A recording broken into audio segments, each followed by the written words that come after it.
Então,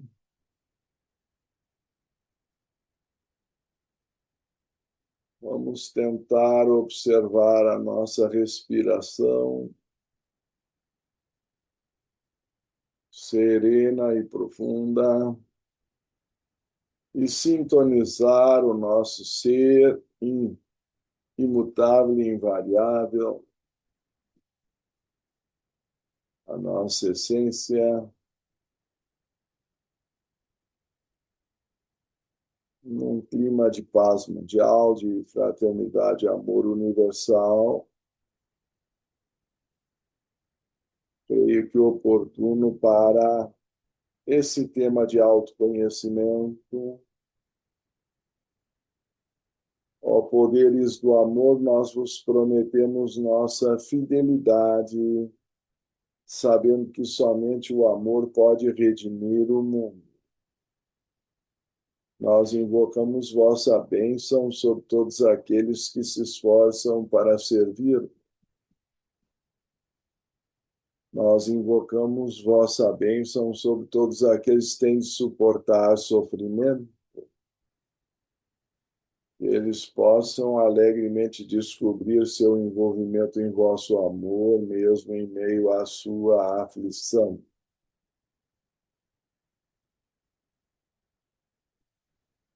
Nós invocamos vossa bênção sobre todos aqueles que intencionalmente infligem sofrimento, que eles possam ser movidos a retornar para vós e servir.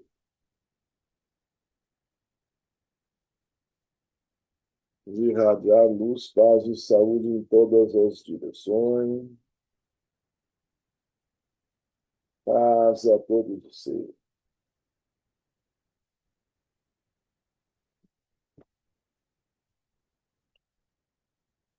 Então, é um ponto que eu julgo ser importante considerar no Enneagrama, que nós estamos em busca da nossa verdadeira natureza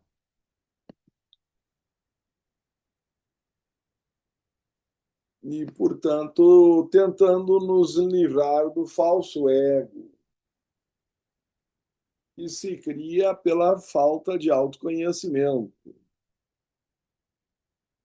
Uma coisa é consequente da outra também na tradição do yoga, a vidya precede a asmita, não tornar isso necessariamente uma questão erudita. Então, nós vamos dizer que a ignorância espiritual produz o falso ego. Porque se eu não sei de fato quem eu sou, eu me imagino sendo alguma coisa, eu me identifico com alguma coisa. E o exemplo que eu gosto de dar é o da menina que encontra a mãe chorando na sala assistindo TV. E a menina se preocupa com a mãe e pergunta por que ela está chorando. E a mãe responde: Minha filha, não te preocupa, isso é só a novela. E a criança pergunta: Mãe, tu não sabes que novela não é verdade? E por que que nós continuamos chorando, ou sei lá o que mais, na frente da televisão, se aquilo são um montinho de pontinhos de luz piscando? Ora, porque nós nos projetamos na tela, nós nos identificamos com o personagem e para nós ele passa a ser real. Então, descobrir que ele não é real é o primeiro passo, não é? É o primeiro passo. E não é tão simples quanto eventualmente parece, porque dependendo do assunto que for, eu posso me sentir muito envolvido. Então, essa identificação é um mistério que nós temos que resolver, porque toda vez que nós estivermos identificados, haverá uma grande tendência de ação automática e não uma ação sábia. E daí vai resultar, geralmente, um pequeno ou um grande desastre. Se preferirem, pode ser um desastre médio, mas alguma coisa vai dar errado se eu fizer com muita identificação, com muito apego ao resultado, com muita sofreguidão. Eu vou perder a espontaneidade, eu não vou saber lidar, inclusive não vou saber perceber as necessidades do outro, eu vou ficar cego pelas minhas ansiedades. E a partir daí o relacionamento também não vai bem, e a pessoa acha que fez tudo o que podia pelo outro, mas não compreendeu que o outro tinha outras necessidades que não as nossas. Então, eu fiz tudo o que podia se eu fosse o outro, mas eu não sou o outro tem outras expectativas. Então, compreender também os outros eneatipos é muito importante. Tem gente que quer estudar só o seu. Tudo bem, é um bom começo, não estou negando. Suponho, não sei, que todos aqui saibam que Enneagrama vem do número 9 em grego. Enia quer dizer 9. Enneagrama é uma espécie de diagrama, certo?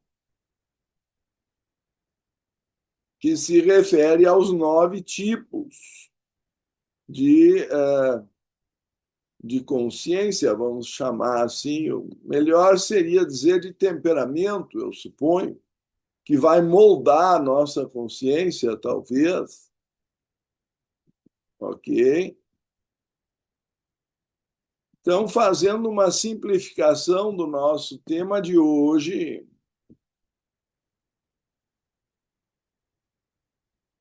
vou tentar aqui mostrar para vocês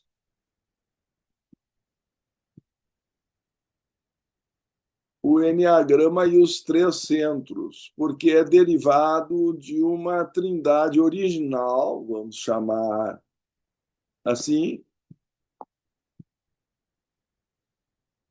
e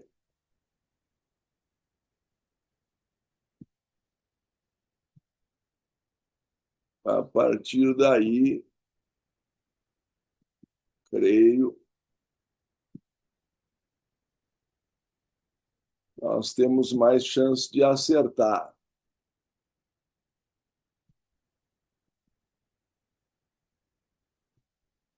E aqui se encontra, vamos ver. Eu acho que eu preciso ganhar esse espaço aqui para compartilhar.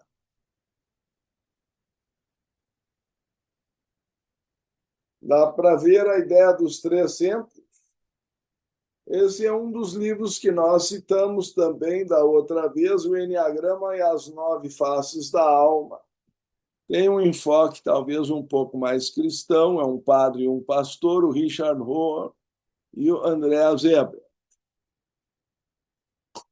Tem uma boa profundidade, mas puxa mais para as escrituras cristãs.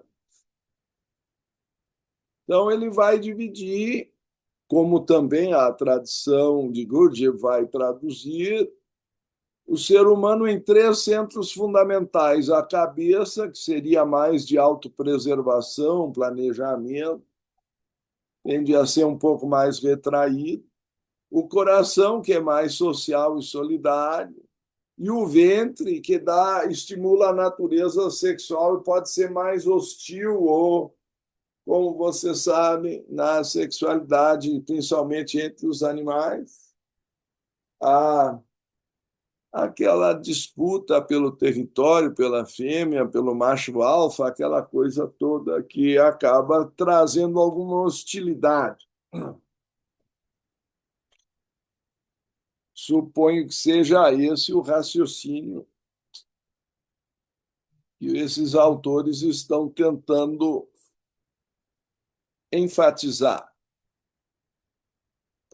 Ok? Então, dependendo de um desses três centros, por hipótese, estar mais ativado, a nossa tendência é reagir em conformidade com ele. Acontece que, mesmo depois que os 9 tipos foram detectados no Enneagrama, ainda existe a possibilidade de um predomínio de uma subtônica. Não é mais um predomínio, mas uma subtônica de um desses três. E aí nós vamos ter 3 vezes 9, 27. Nós vamos acabar, então, com 27 subtipos, que é, em princípio, o tema desse curso que começa amanhã ou da palestra que estamos, em síntese, desenvolvendo hoje. Alguém dirá, e é importante isso? Se a pessoa já tem conhecimento do seu tipo, ainda vai precisar do subtipo?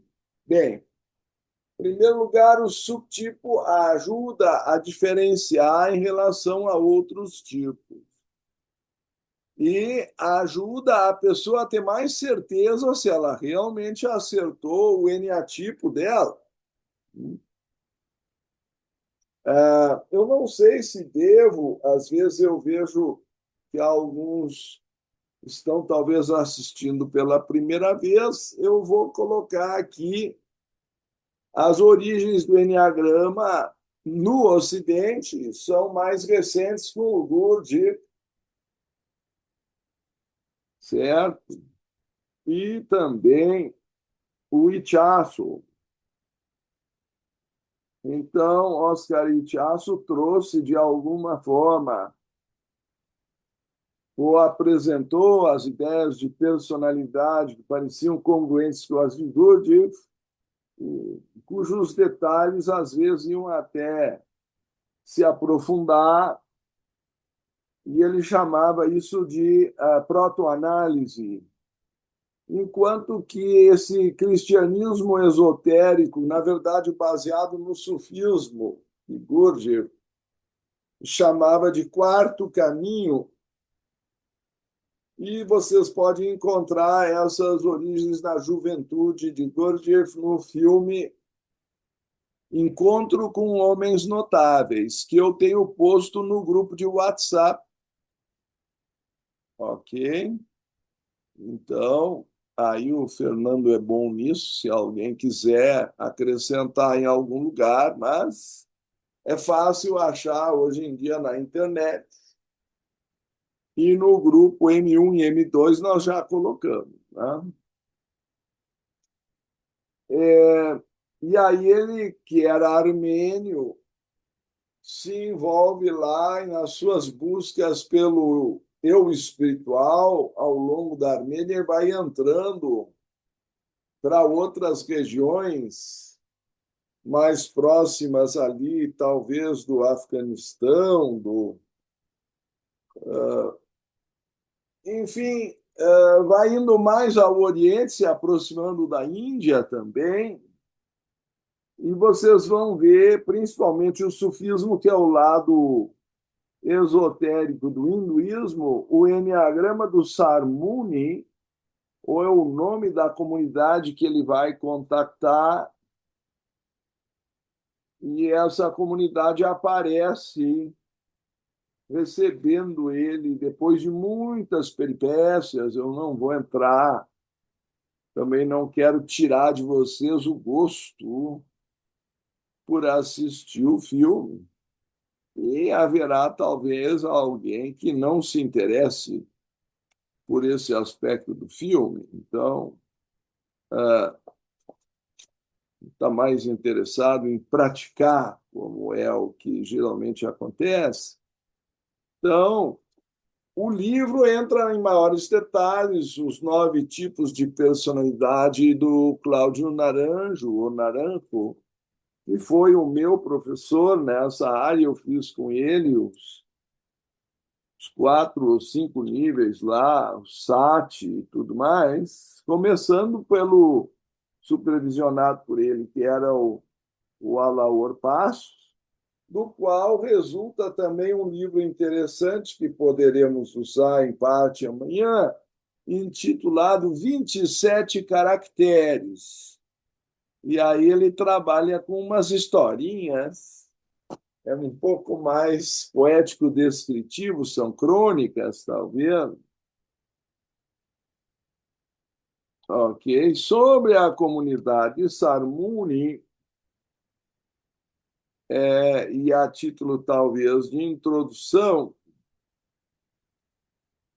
diz ainda a nota 11 do Naranjo. Mais informações sobre a tradição Sarmun ou Sarman podem ser encontradas em Masters of the Wisdom de Bennett, J. G. Bennett. Ok? Então, ele não também não entrou muito no detalhe, mas no filme, com certeza, vocês vão ver, inclusive, aquele ritual de danças circulares, os sufis tentam produzir o êxtase ou um certo arrebatamento ou transe, girando tantas vezes até que produzam uma centrífuga. Alguns dizem que projeta o duplo etérico ou o pranamaya kosha, enfim. Aí tem toda uma série de explicações do que poderia acontecer nessa rotação. Eu não vou entrar aqui em técnicas de sufismo, não é o nosso objetivo hoje, ok?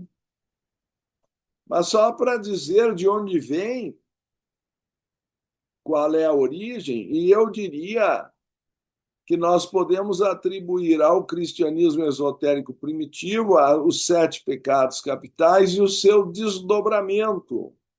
Quero dizer, da preguiça se desdobram dois, como se fosse um desdobramento, por sua vez, da, da soberba e vira a vaidade, e o outro, talvez, da avareza que vira o medo. Então, essa colocação vai aparecer e é importante, não sei se vocês podem ir fazendo um print aí da tela de vez em quando. Vou tentar aqui compartilhar com você alguns desses diagramas, por exemplo, do próprio Enneagrama. Uhum.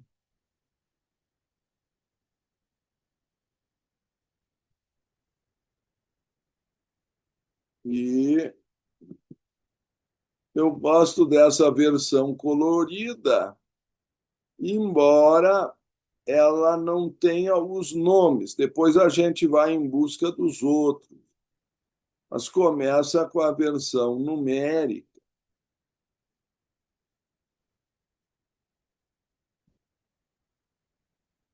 que aqui se encontra. E o grande problema é que nós não temos consciência. Normalmente temos que trabalhar ou conquistar essa consciência. E é o que eu chamo de ponto cego. Eu contei para vocês outro dia de uma moto que passou na minha frente, aliás, quase entrou do lado do meu carro, não sei de onde veio. Aí o pessoal diz que é o ponto cego quando ultrapassa pela direita, que não sei o quê. Explicação, não sei. É claro que há na janela uma haste para segurar o vidro que dá uma espessura. Se a pessoa vier justo naquela linha, ela fica oculta e a moto faz isso com muita facilidade. E quando vê, está na nossa frente. Mas isso é do ponto de vista físico. Então, vocês têm aqui a tentativa de desdobrar isso em 9 tipos de personalidade, de um ponto de vista psicológico. Então, como eu disse, o 9 é tradicionalmente chamado de preguiça, e dele deriva o 3 chamado vaidade e o 6 chamado medo, ok? Esses números são o centro daquele centro que nós vimos há pouco. Não sei se dá para ver aqui que o número 9 é o centro dessa atividade do ventre, o número 3 é o centro do coração e o número 6 é o centro da cabeça. Ou nós costumamos associar com a ideia talvez mais instintiva, mais social e mais mental. Nenhum deles é exatamente espiritual, tá certo?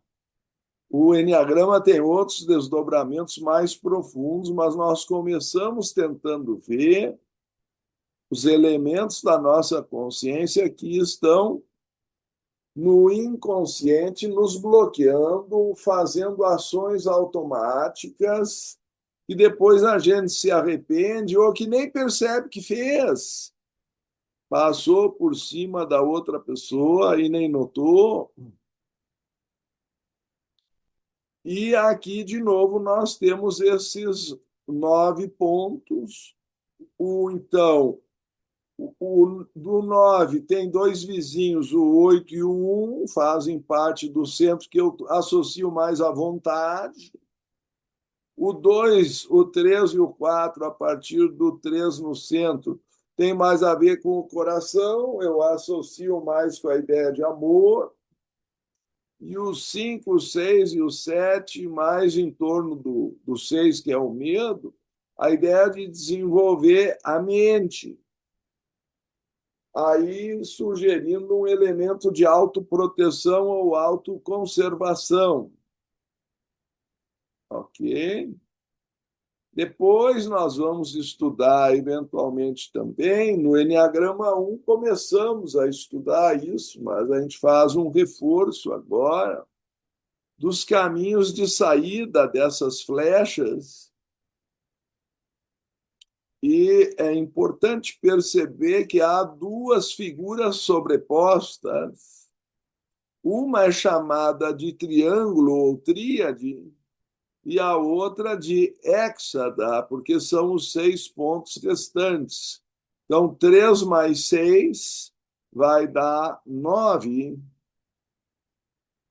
Ok? Então, por que tem esses 3 desdobramentos? Bom, parece que a mente humana, moldada pela divindade, não sei, tudo parece ter essa marca da trindade, o sujeito, o verbo e o objeto. Então, pode haver a ênfase no sujeito, que é geralmente mais o querer e a vontade.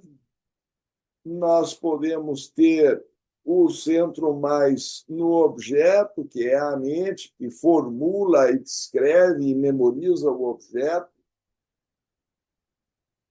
e o detalha em nossa percepção e nos faz saber como atuar com ele, o que fazer, para que ele serve, ou um utensílio. E a relação entre o sujeito e o objeto, o verbo, está associado ao elemento de relacionamento social também na psicologia, sabe?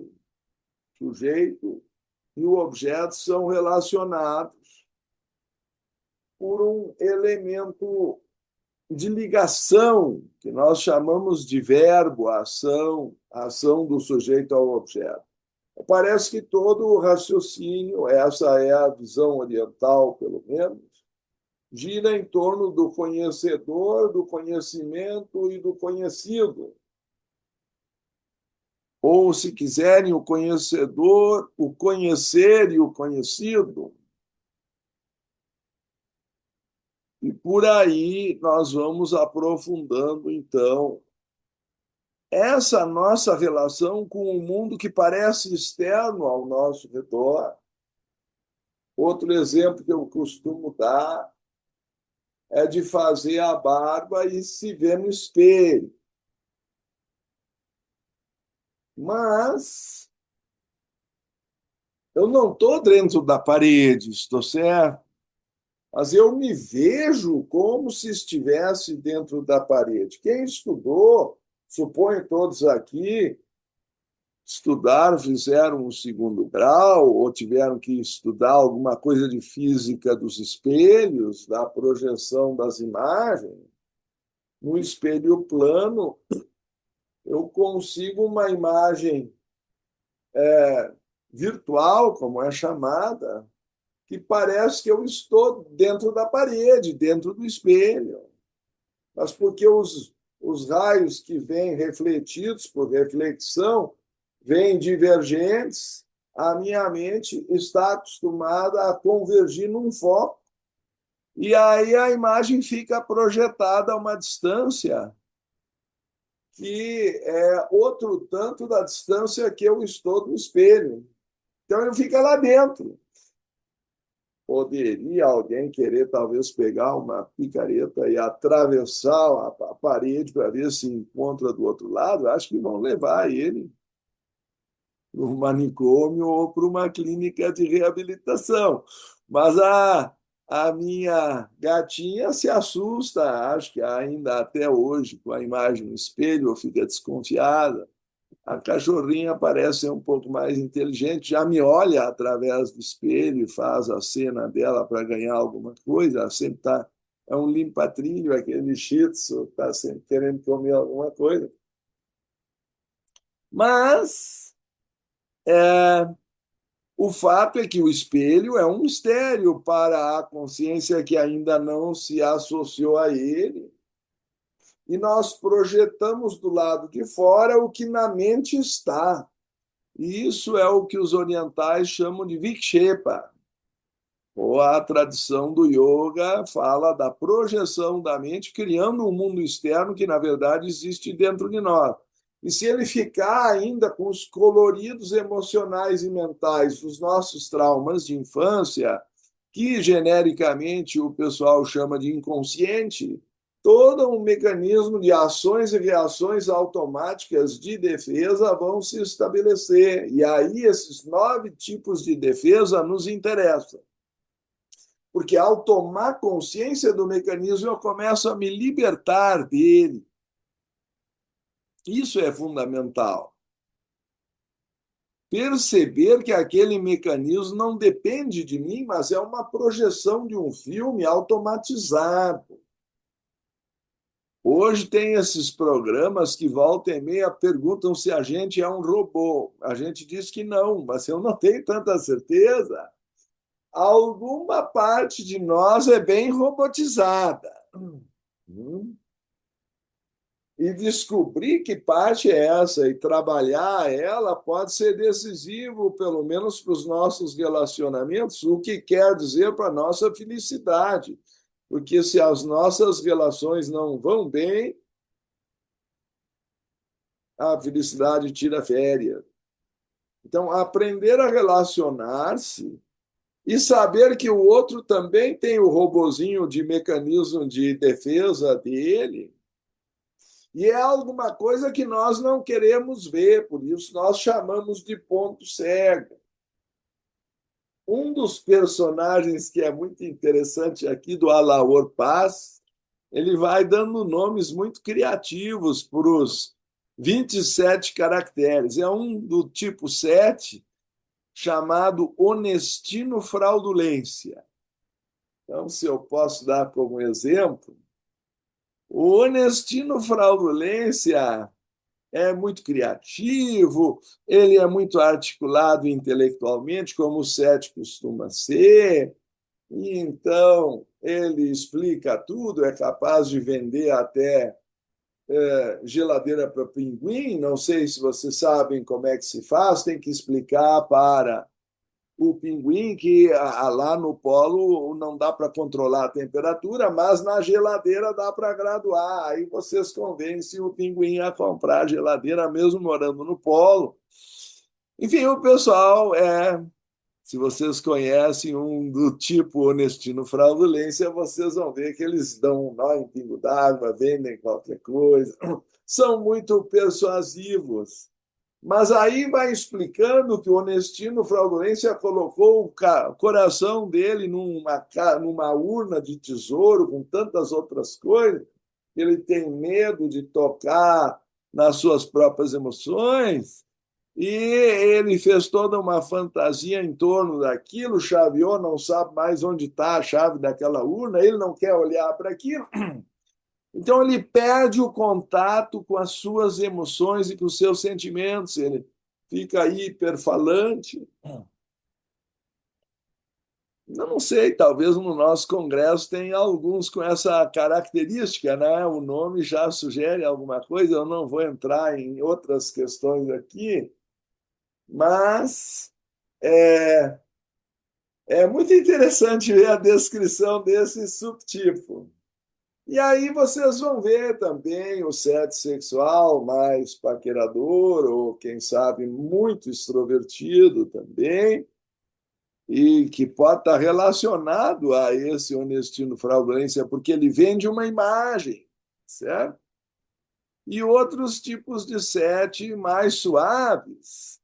E também o tipo social que vai ser mais idealista, o tipo de autopreservação que é mais retraído ou tímido. Não sei se dá para perceber, mas eu vou chamar a atenção de vocês aqui de novo para esse diagrama. As três palavras são hostil, solidário e retraído. É verdade que isso é uma tradução, mas eu diria que o tipo ventral ou sexual é muito extrovertido e se põe numa linha mais de iniciativa e até talvez de ataque. O solidário ou social é um estágio intermediário e o retraído vem a ser o que está preocupado com a sua autopreservação. Então, no tipo 3, por exemplo, o sexual vai dar uma necessidade de apresentar uma imagem para o mundo. Veja que o tipo 3 é a vaidade. Né? Então, ele é colocado nessa posição. Mas eu estou falando que os subtipos vão dar uma subtônica em uma dessas áreas. Ok? Então, do tipo vaidade, vai aparecer um subtipo mais sexual, que é dar mais importância à imagem, talvez física, estereotipada. O tipo social, que não quer destoar e quer ser útil ao redor de forma mais espontânea. E o tipo autoconservador, que vai se preocupar em coisas, às vezes, um pouco materiais com o futuro, com as propriedades, com o emprego. Então, vai havendo uma sutil diferença, e isso que eu estou exemplificando, por exemplo, com o tipo 13 e com o tipo 7, vai se aplicar a todos os 9 tipos. Está bem? É essa introdução que eu estou tentando compartilhar aqui com você. Ah, ah, o Noé está nos falando que já apertou o cinto de segurança ali e tal. Mas, enfim, de fato, alguns querem fugir da sua autoobservação. Nós vamos ter um fim de semana para isso, eu não vou poder entrar em todos os tipos agora, mas fazendo uma análise geral, claro, porque eu tenho que explicar para as pessoas, e como a última palestra foi um mês atrás, há risco de já terem esquecido também alguma coisa, porque ser humano, né? Como é que eu ouvi outro dia a definição que é a memória, a arte de esquecer o que não interessa. Então, se a pessoa, por algum motivo, não se interessou muito, né, ela corre o risco de eventualmente não lembrar mais alguma coisa importante. Aí nós teríamos uma tendência a achar que ela prestou pouco atenção, ou foi relapsa, ou coisa assim. Mas não é tão simples. Eventualmente, a pessoa reagiu com um mecanismo de defesa, e aí ela diz que não lembra, mas na verdade pode ser isso já um sintoma de que ela não está querendo lembrar,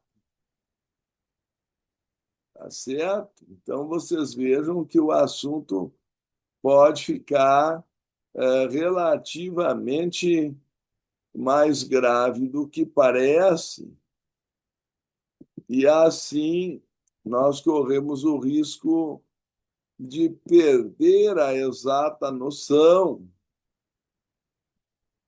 se realmente a pessoa não lembra ou se, de alguma forma, ela não quer lembrar. Então,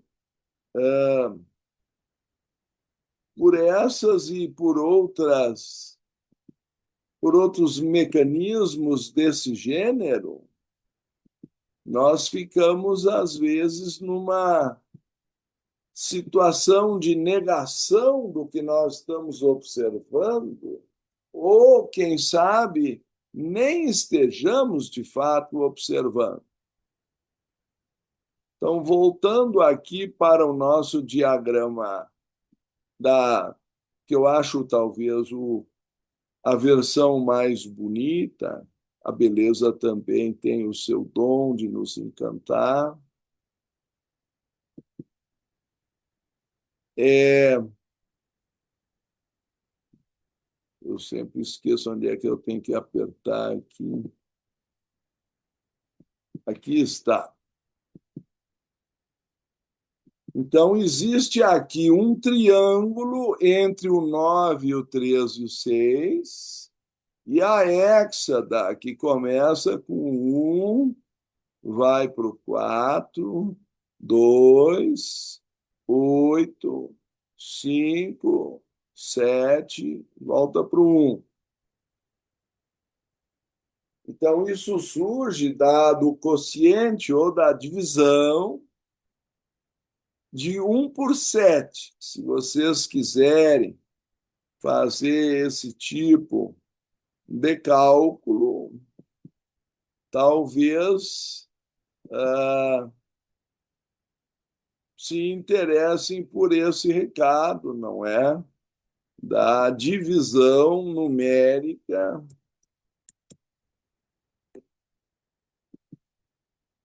de como, de alguma forma,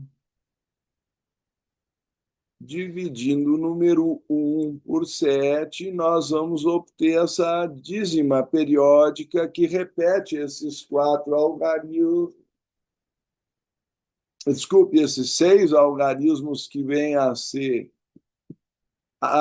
representados pela hexada, e a partir daí surge todo esse mecanismo que nós estamos aqui chamando de Enneagrama. Ele é um diagrama que pretende apontar os movimentos do desejo, da ira para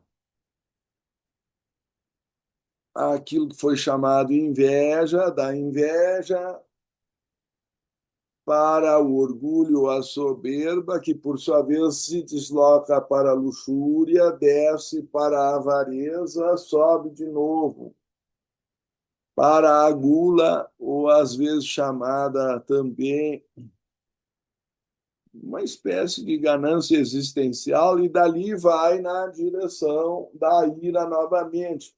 E o caminho mais usual, que é de superação, pelo menos sugerido pelas flechas do Enneagrama, ele justamente vai aparecer aqui com a intenção de produzir uma superação.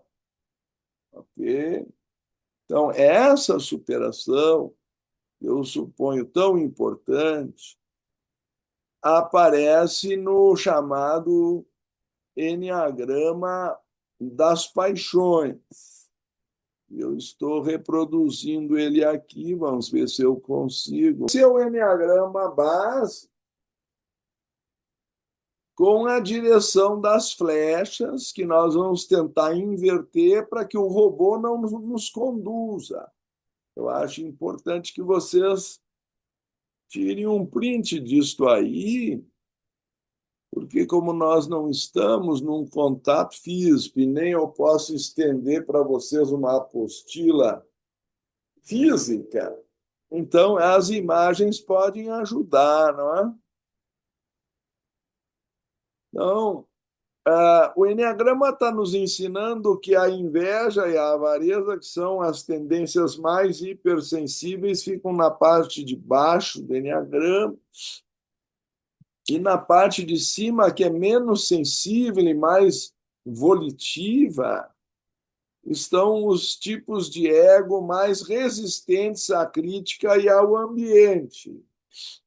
A vaidade tem necessidade de um certo reconhecimento social, o medo tem necessidade de algum tipo de apoio hierárquico para vencer sua insegurança. E os desdobramentos próximos, porque toda a vizinhança aqui não é casual. A avareza não quer distribuir seu próprio sentimento, acha que não vale a pena, que o mundo não sabe corresponder, então se fecha, é o mais tímido, é o mais fechado. A luxúria talvez seja o contrário, o mais escancarado, e enfrenta tudo e não volta atrás. A inveja tem uma tendência à baixa autoestima, a se comparar com os outros, e daí a ideia de invejar, mas ela teria que conseguir botar para fora alguma raiva ou ira, pelo menos para exteriorizar a sua personalidade, sair da tendência depressiva. Então, é o que ensina Platão na República, de que a verdadeira ira tem que se voltar contra nós mesmos, de modo que nós tenhamos a disposição de reagir e tomar as rédeas do nosso destino, ao invés de jogar a ira nos outros. Mas a tendência, às vezes, é querer extrapolar os sentimentos e aí virar uma Marilyn Monroe sedutora, o orgulho, a soberba, cheguei. Tá? Outro dia me contaram como se fosse uma estreia. Não é que chegou, é que já é uma estreia. Então, cada temperamento tem uma predisposição. A gula quer fazer tudo ao mesmo tempo e começa, às vezes, a ficar superficial, lembrando que é do estilo do honestino fraudulência, que nós já desenvolvemos um pouco. E, portanto, uma definição de um amigo que me deu sobre a vida, e é o número 7 escancarado, é que a vida é um grande banquete em que não se tem tempo de experimentar todos os pratos. E tem também aquela definição do gourmet, diz que a vida é aquele lamentável intervalo entre duas refeições. Mas não é uma gula física, é uma gula psicológica. Pode ser física também, desde que haja prazer, ele quer repetir. Mas a ideia de ficar repetindo pode levar a uma busca de excitação em vários assuntos e não querer ficar na solidão de si mesmo. Então, sempre tem que ter um plano B, C, D, se der errado, esse vai para aquele e tal. É o tipo que faz mais planejamento. O medo se estrutura mais nas hierarquias, na profissão, no grupo, na matilha. Sei lá, ele precisa ter uma referência para se sentir mais corajoso. E às vezes tem a versão contrafóbica, aí nós vamos estudar os subtipos de novo, em que, já que ele tem medo, ele resolve enfrentar. E aí ele não parece tímido, ele parece um oi. Mas há diferenças que nós vamos poder estudar, principalmente quando analisamos os subtipos. E o, eu acho que um pouco dos nove, eu falei talvez menos da indolência ou da preguiça. Cada um desses nomes, às vezes, tem algum sinônimo, mas a ideia fundamental é que não é uma preguiça de fazer, pelo contrário, o número 9 pode ser um dos mais ativos e de boa vontade. É uma preguiça de ser, de se autoassumir, de fazer suas escolhas. Ele se deixa levar pelas demandas dos outros, frequentemente nem sabe bem o que ele quer, se é que alguma vez soube.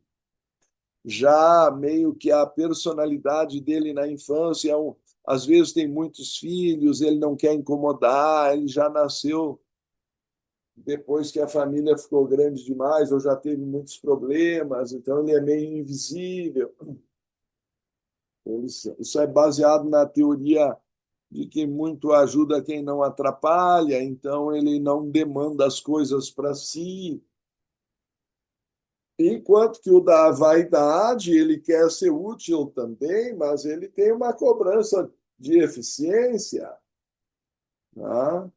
A inveja vai querer uma cobrança de atenção, vai fazer o papel da criança que chora para ganhar a mamadeira, quem não chora não mama. Então, aumenta o seu próprio sofrimento, mas sempre parece que o outro é mais feliz do que ela. Então, existem esses mecanismos e nós temos que aprender a perceber o mecanismo em movimento, não só em nós, como nos outros.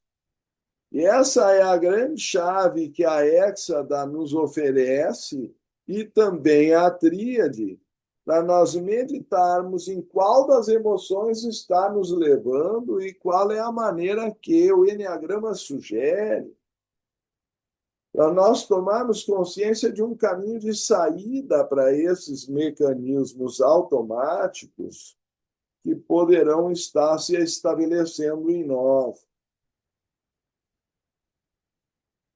Nesse sentido, eu vou recomendar também para quem quer maiores profundidades os livros mais completos e profundos que eu tenho, do ponto de vista psicológico, os nove tipos de personalidade do Dr. Naranjo,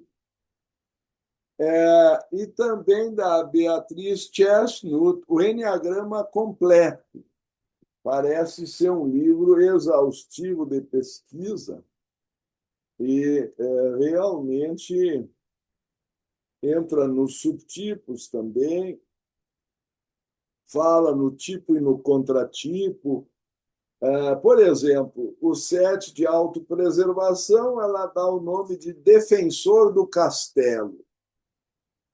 O sete social, ela chama o sacrifício, porque ele é mais sacrificial, como se fosse o nove.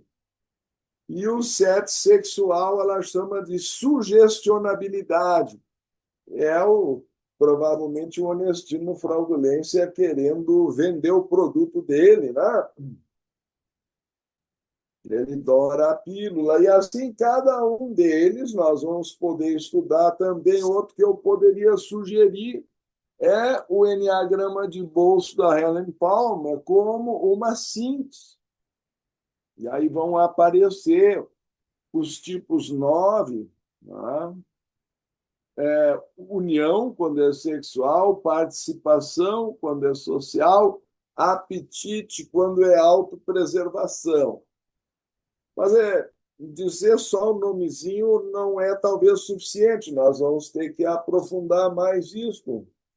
E, além do mais, eu recomendo para quem gosta do enfoque psicológico mais geral, o enneagrama da Ellen Palmer, do qual o que eu acabei de mostrar, o de bolso, é apenas, vamos chamar de, de não, o caso geral e o outro o resumo. Mas aqui, por exemplo, já não gostei porque o subtipo sexual do sete, que ela chama aqui de epicurista, o sexual é chamado sugestionável. Ele não é tão sugestionável, ele sugestiona os outros, tá?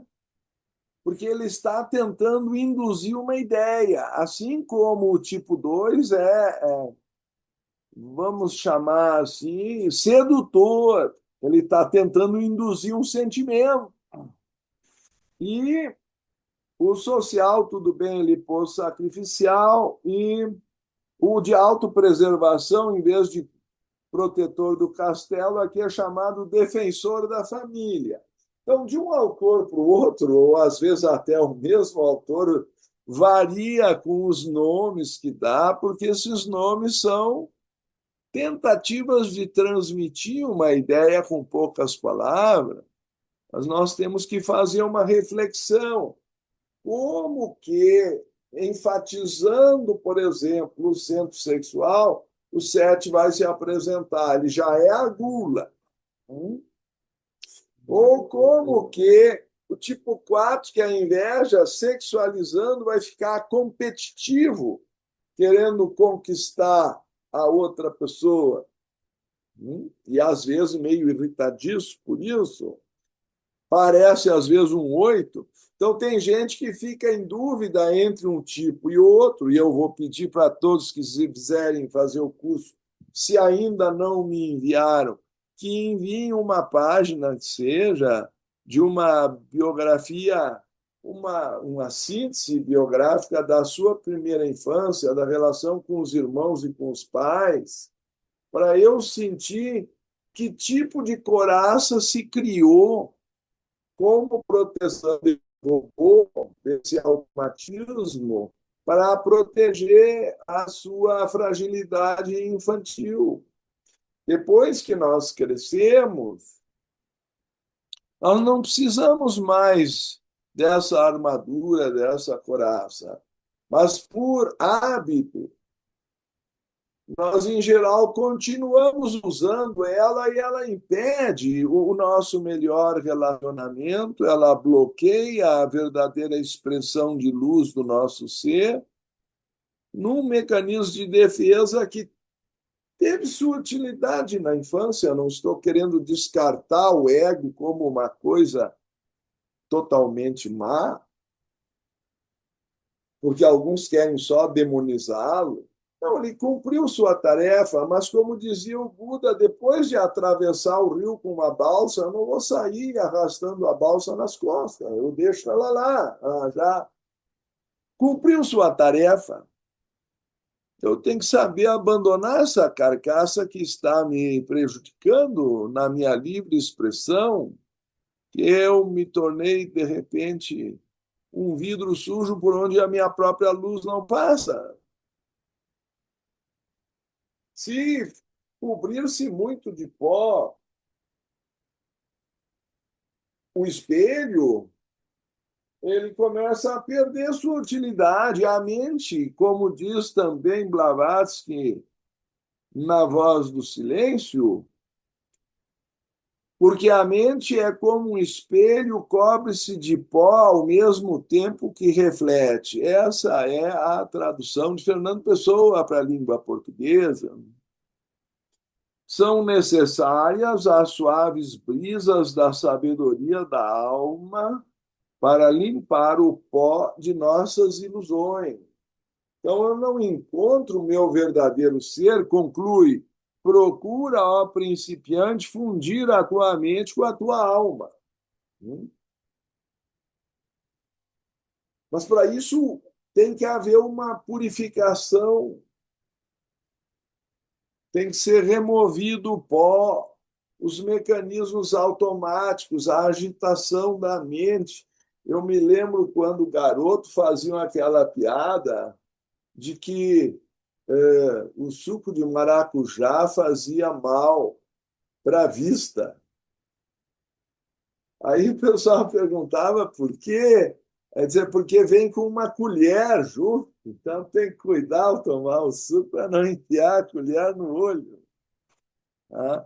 Mas por quê? Porque ele, na verdade, não é uma dissolução química, mas é uma emulsão física. Quer dizer, se eu não ficar agitando, as partículas do maracujá vão para o fundo. Aí, quando vocês compram esses sucos, também diz que agite antes de tomar, etc. e tal. Porque são emulsões, certo? E se vocês botarem num copo, daqui a pouco a transparência volta a surgir e eu consigo enxergar através do copo, se ele for transparente, do outro lado. Mas quando o maracujá está agitado, eu me refiro ao suco, eu não vou conseguir enxergar o outro lado.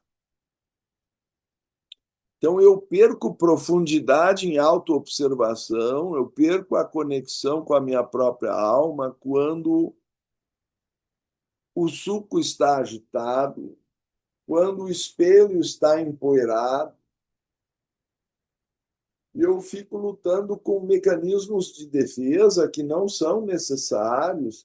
Ouvir um porco-espinho nos relacionamentos, sempre me defendendo dos outros, e aí o amor não acontece. E aí entender qual é o espinho que nós temos predileção.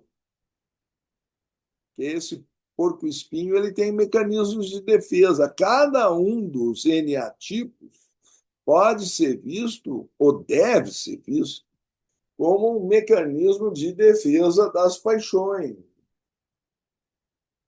Cada um dos 9 terá também uma fixação mental que reforça a paixão, que é emocional.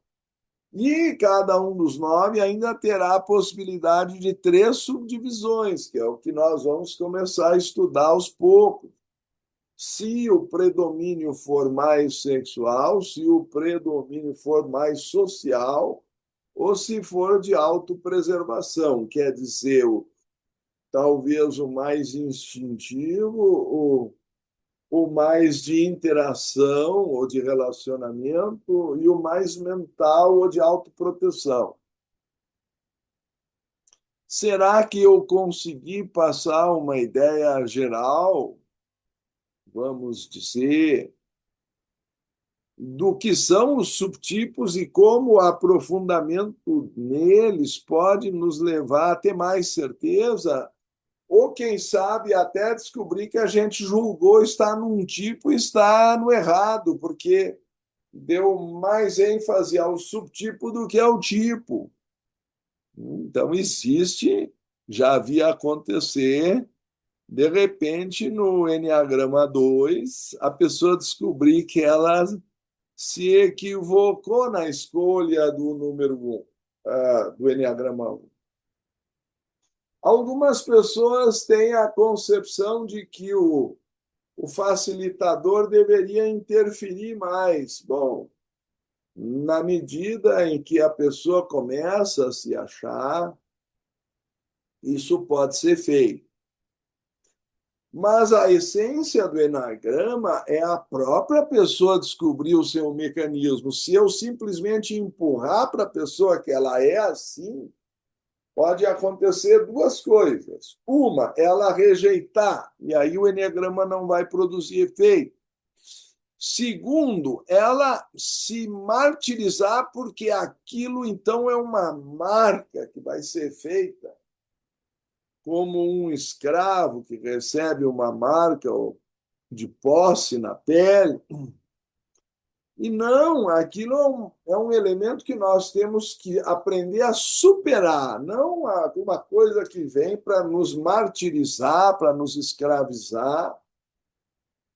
Então, nós temos que ver aquilo como um obstáculo a ser trabalhado, superado. E nós, algum dos 9 tipos nós vamos ter, e nenhum é exatamente uma maravilha, como eu acho que quem fez o Enneagrama 1 deve ter se convencido, que no início a pessoa quer escolher o que ela gosta mais, mas ela acaba descobrindo que todos têm defeitos bem problemáticos, e com o tempo ela vai aceitando os defeitos em si, nos outros, o que é um primeiro grau de aceitação mais sábia da vida. Ao invés de pôr a culpa nos outros, a gente descobre o seu próprio robô e como a própria pessoa estimula o robô dos outros, porque se o amor não passa pelo flanco da armadura, eu gosto também da ideia do elefantinho que na infância ficava preso com uma estaquinha e uma cordinha. Depois de adulto, ele já tem não sei quantas toneladas e a mesma estaquinha é capaz de prendê-lo psicologicamente, porque ele nem tenta. Talvez na infância tenha tentado, não conseguiu sair, depois se convenceu que ele não consegue sair, esqueceu que ele cresceu. É também dito popularmente que se o elefante conhecesse a própria força, ele seria dono do circo. Essas tradições esotéricas, como o sufismo e o cristianismo primitivo, e o hinduísmo e o yoga, estão a dizer que o nosso ser imortal é uma estrela em crescimento, aprendendo a irradiar, mas que, por enquanto, nosso ser ainda é um pouco opaco porque não soube limpar o espelho, porque não soube limpar o vidro, ou nem acredita que seja uma luz, então carece às vezes de autoconfiança. Tudo isso se pode conquistar na medida em que nós formos removendo esse pó, está bem? E isso depende de aprender a observar. Eu posso tentar descrever a coisa, mas a pessoa tem que ver. Se ela não enxergar, a minha descrição vai ser só teórica. Ela precisa começar a se observar. E a primeira coisa que eu vou pedir, então, para aqueles que quiserem fazer o curso é uma pequena autobiografia para a gente começar a ver que tipo de emoção eu quis esconder ou proteger, que em torno de cada um dos eneatipos tem uma paixão fundamental, que são os 7 pecados capitais e mais seus 2 desdobramentos, como eu citei pelo nome, que a pessoa não quer ver que é a sua fraqueza, ela bota todas as outras na frente para esconder, que nem aquela escola de botar outra pessoa na frente da barriga para tirar a fotografia. Então, aquela parte ela não quer mostrar. E ela pode ter escondido tão bem que escondeu até de si mesma. Então, ela não conhece o seu ponto fraco. Nós tivemos, há um mês atrás, no primeiro exercício, algumas pessoas que se surpreenderam em descobrir qual era o seu N ativo. E tinham certeza que era o outro, e a gente vai fazendo umas perguntas. Por isso, eu gosto também dos questionários de liderança e enneagrama do Ginger Lepidot. Ela é mais para o lado do trabalho e do sucesso, né? Como identificar que tipo de líder você é para alcançar o sucesso total. Então, cada livro puxa ou mais o enneagrama para as finanças, ou para as empresas, ou para a liderança, ou de repente quer aplicar nos relacionamentos afetivos, ou outro tem um enfoque talvez mais espiritual. O próprio Yoga Sutra de Patanjali, no Sutra 130, descreve 9 obstáculos na senda do yoga. E já fiz minhas meditações, porque afinal eu acho que vocês sabem, talvez, que essa foi minha tese de doutorado, não é? lá na UFJF, e aqui estão, querendo ou não, os três pontos, né? O centro sexual, o centro do coração e o centro da cabeça, já na capa do livro. São as esferas de o Yoga Sutra como ciência do autoconhecimento. Agora foi para a segunda tiragem ou edição, não sei como chama. E ali, os 9 obstáculos, algumas palavras são idênticas, como, por exemplo, preguiça é uma delas. Talvez a negligência possa ser comparada também à indolência, e a ilusão pode estar associada a alguns tipos que preferem a fantasia que a realidade. Enfim, nós podemos voltar a essa correlação na comparação com o yoga também. Mas todo o mecanismo de Vikshepa, como o yoga chama, colocar a nossa imagem no outro, ou criar uma imagem dele, aí os relacionamentos às vezes passam anos, as pessoas mudaram, mas elas continuam com a fixação da imagem no início do relacionamento e às vezes obrigando. Não sei se houve tanto contato entre Gurdjieff e Blavatsky. A maior parte do tempo, o Gurdjieff acabou indo para a Europa. Tenho a impressão de que eles viveram décadas um pouco diferentes, e isso às vezes dificulta o contato, mas é um assunto a investigar também. Ok? O que acontece? A nossa mãe, em geral, nos trata como se nós sempre tivéssemos de fraldas, por mais que a gente tenha idade. Será que eu estou exagerando? Nós temos uma tendência a ser vistos pela nossa mãe como uma criancinha. E, às vezes, nós fazemos isso também nas relações, que continuamos tendo aquela mesma imagem da namorada, ou sei lá. E os anos passaram, a pessoa cresceu, mas às vezes nós não damos chance para aceitar que o outro mudou. Ou até quando ele muda, aí brigamos com ele que ele não é mais aquele.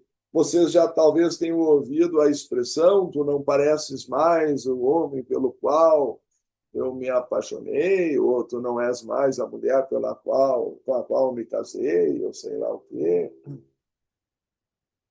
Quando entra nessa linha, o troço complica, porque estamos querendo obrigar a pessoa a ser o que ela foi, mas ela também evoluiu.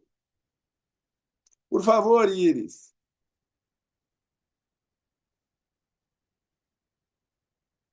pode abrir teu microfone.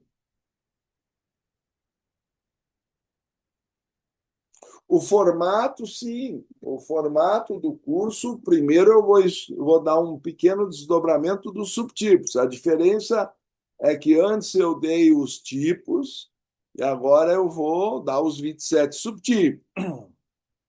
Tá?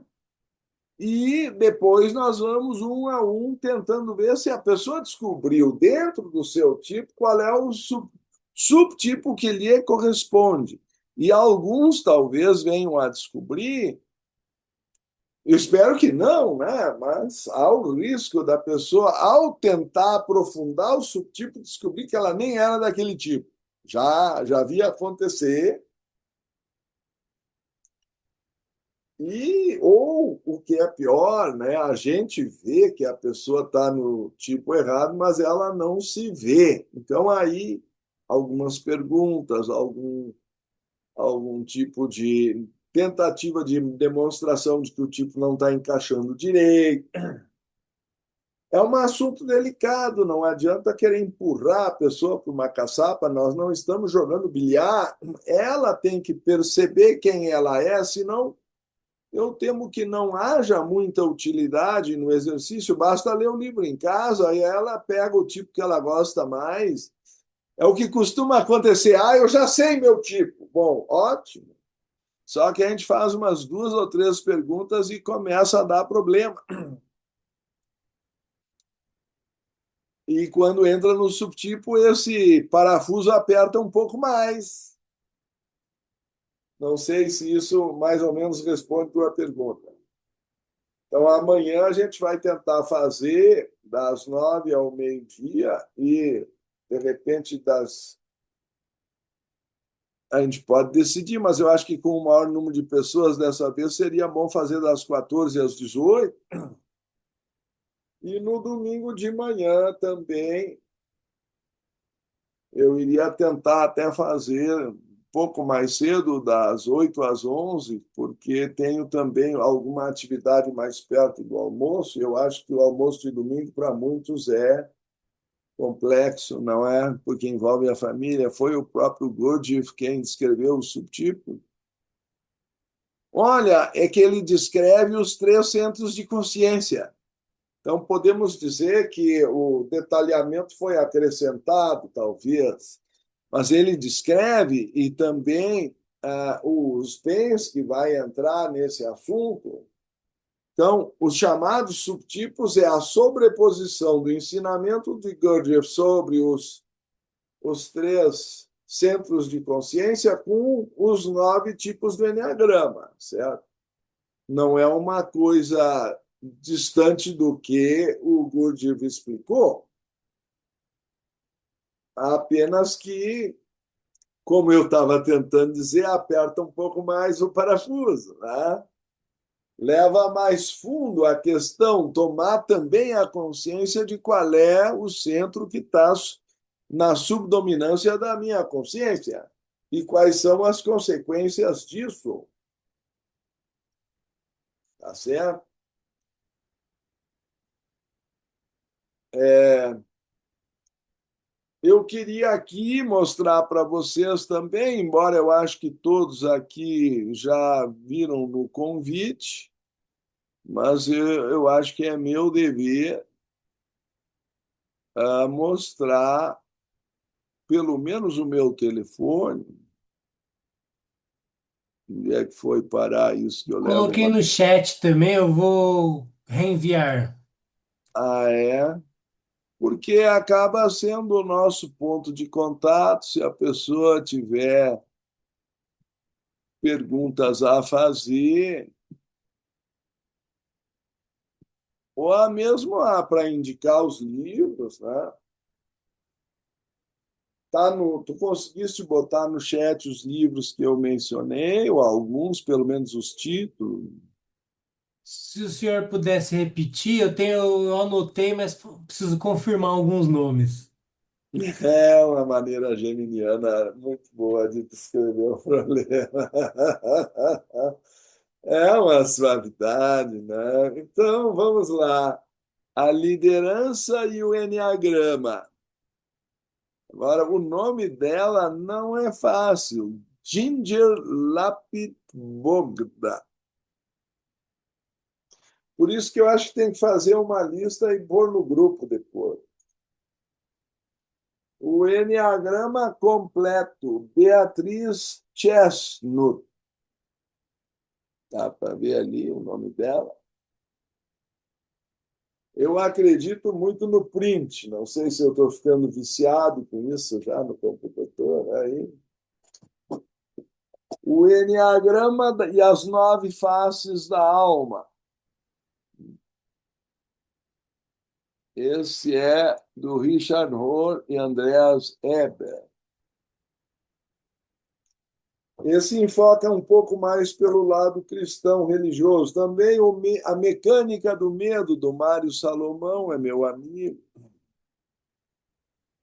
Eu gosto do jeito mais leve que ele trata do tema. Se vocês querem um enfoque mais detalhado, número 5, aí vocês pegam os 9 tipos de personalidade do doutor Cláudio Naranjo, e aí a coisa realmente tem muito assunto para aprofundar. Mas ele não poupa a gente de ver a própria sombra, não é um livro doce. Tá? Ele é muito temperado. E talvez o mais conhecido, psicologicamente falando, seja o da Ellen Palmer. E se chama simplesmente O Enneagrama, Edições Paulina. E eu gosto em particular, mas nem estou achando mais o livro, que eu acho que eu tirei tanta cópia que eu perdi o original, ou sei lá. O Enneagrama de bolso, que virou uma raridade que ninguém consegue mais. Então a gente usa o Xerox. Mas é aquele tipo de enneagrama de bolso que não cabe no bolso. Ele é meio grandinho, eles chamam de bolso, mas não é de bolso. É muito importante que nós percebamos, eu creio, a definição, por exemplo, do segredo da autorrealização do Pratyabhijna Hridayamdiksha Maharaj é sobre a questão do ego. Vou ler para você só um dos loucas ou aforismos, que é o número 12, são apenas 20. A natureza essencial da escravidão. No mundo ilusório da manifestação, é o apaixonar-se pelo próprio poder individual limitado devido à falta de percebimento daquela realidade que é a única fonte existente de todo o poder. Quer dizer, eu não consigo ver Deus porque eu só vejo a mim mesmo. Eu estou tão identificado com a minha personalidade, personas, de onde vem o som é a máscara, que eu não consigo ver o todo. Sri Ramana diz que o olho tem que ser capaz de ver os óculos, tem que ser capaz de ver o objeto externo, mas quem é que vê o próprio olho? Então, ele vai recolhendo a relação sujeito-objeto, primeiro com um objeto externo, depois como o olho como intermediário, por fim, quem observa o olho e quem observa a mente, quem observa a imagem da mente, e ele vai recuando para camadas mais profundas. Essa é a técnica de meditação de Sri Ramana chamada Mahayoga Vichara, baseada na pergunta Koham, quem sou eu? E vai descartando como temporário o físico que respira e se parar de respirar morre. Então ele sofre uma variação a cada instante, como também a emoção, que alguns comparam com ondas que vêm e vão no horizonte, ou com nuvens que singram no céu azul. Essas nuvens podem ser comparadas aos pensamentos. Descobrir o sol que está por trás de tudo isso é o nosso objetivo. Mas aí eu tenho que encontrar um espaço entre uma nuvem e outra. Se eu tiver muito identificado com a nuvem, com a onda, porque eu sou isso, começo a defender a mim mesmo, eu não consigo limpar o espelho para ver. Ou a água está tão agitada que nem o maracujá que a luz não vai até o fundo. Então, tem camadas do meu ser que eu não conheço. Esse ponto cego é importante, porque a nossa energia primordial está lá, e nós nos deixamos levar por mecanismos de defesa e perdemos o acesso. Depois estamos aí, às vezes, somatizando doenças por conflitos internos que não chegaram a ser observados. Conhecer os mecanismos do inconsciente é um processo de libertação de doenças e somatizações.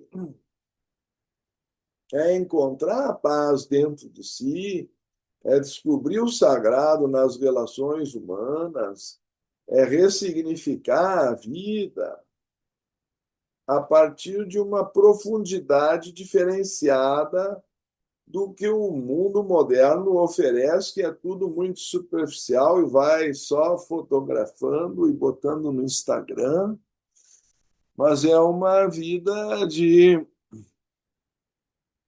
não sei, de parece propaganda de margarina, sei lá. É muita fotografia e pouca substância. Não sei se eu exagerei. Mais alguma questão?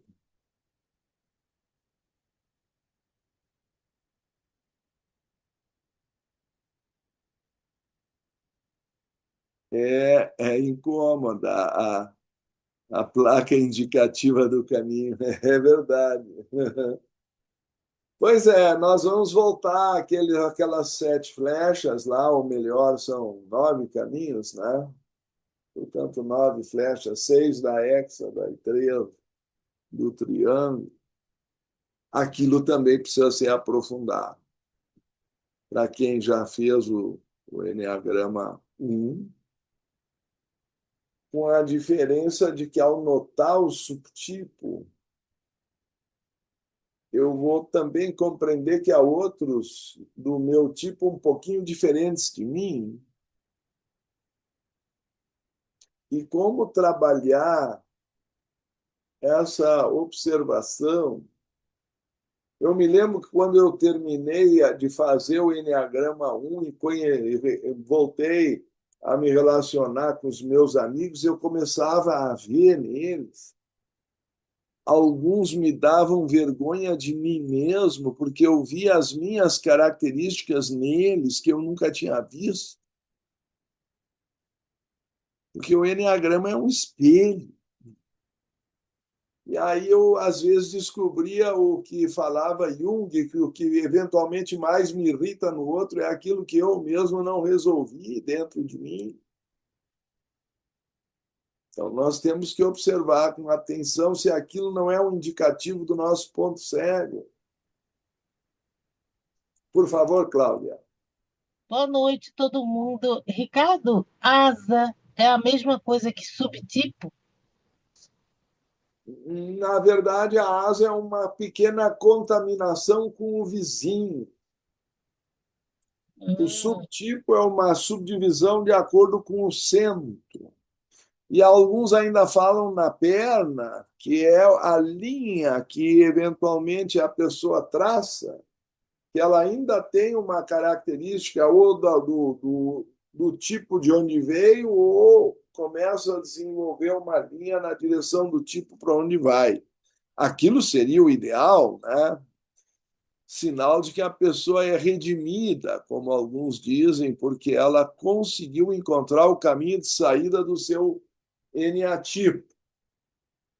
E aí ela começa a se libertar do mecanismo automático. Mas a asa, por exemplo, o 7 costuma ter asa 8 ou asa 6. O 2 pode ter asa um ou asa 3. É aquilo que é mais vizinho. Bom, tem gente que não usa esses termos de uma forma tão técnica e aí, no fim, vira tudo uma coisa só. Mas eu não gostaria de tomar o caminho simplificador, porque ele pode trazer confusão mental. Estou tentando explicar como deveria ser. Não sei se ajudou, Cláudio. Eu vou é, insistir. Sim, desculpe. não, ajudou. Depois daquela primeira palestra que você deu, eu fui dar uma olhadinha no que seria o Enneagrama. E Ah, isso assim, eu imaginei. né? Parece muito com os questionários que a minha terapeuta passava para mim, sabe? Aham. Você se descobrir, interior, a minha ainda tá com a minha criança interior, ainda está com a caixa de sorvete lá escondida em algum lugar, bem guardadinha, se divertindo com ela. Que Então, maravilha. eu acho assim, eu acho um ponto de vista, lógico que ajuda a gente que está tentando melhorar espiritualmente, pessoalmente, mas é mais um ponto de vista psicológico. Eu acho que faz uma dupla muito boa com a astrologia. Ah, esse é o meu ponto, que a astrologia vem talvez de encarnações anteriores, porque já vem do nascimento. O Enneagrama acrescenta alguma coisa que foi dessa vida, certo? Porque tem a Exatamente. ver com a educação que eu tive na infância. Porque assim, o mapa astral vai dizer as potencialidades da pessoa. E o eneagrama vai dizer o que ela está fazendo com essas potencialidades. Acho que uma coisa junta com a outra. Uhum. Agora você podia fazer esses cursos quando eu não tenho compromisso, né, Ricardo? Ai, Quem meu sabe Deus. no ano que vem tu é uma moça muito compromissada. Eu também não Não sou vamos fácil. o trabalho que não me deixa em paz, deixam tudo para última hora e dezembro é o caos. Então, vocês viram o meu telefone, ele é também o meu Pix. A gente pede 333, que é um número bem enneagramático, para aqueles que quiserem que a gente aprofunde aí, que aí eu vou ter que dar atenção ou consulta para cada um, não é? Porque aí vira um caso particular. Mas eu estou aberto também para quem quiser trazer perguntas de caráter geral. E essa é a intenção da palestra, é abrir um campo de conhecimento, com certeza, pouco divulgado relativamente no Ocidente ainda, porque do autoconhecimento depende a libertação da consciência, senão nós criamos sofrimentos desnecessários e ilusórios para nós mesmos, são meras projeções da mente, como a mãe, aquela que estava chorando na frente da TV com uma novela. Nós não precisamos fazer esse drama todo na existência. E o pior é quando, por causa disso, a pessoa ainda adoece ou sabe lá que tipo de reação vai ter nos relacionamentos, ficar vingativa, porco-espinho. Boa noite, então, Iris. Então, aí peço que aqueles que quiserem me contatem pelo telefone, pelo WhatsApp, porque esse é o nosso ponto para eu mandar os links a partir então amanhã. Todos com os anjinhos, prazer estar com vocês.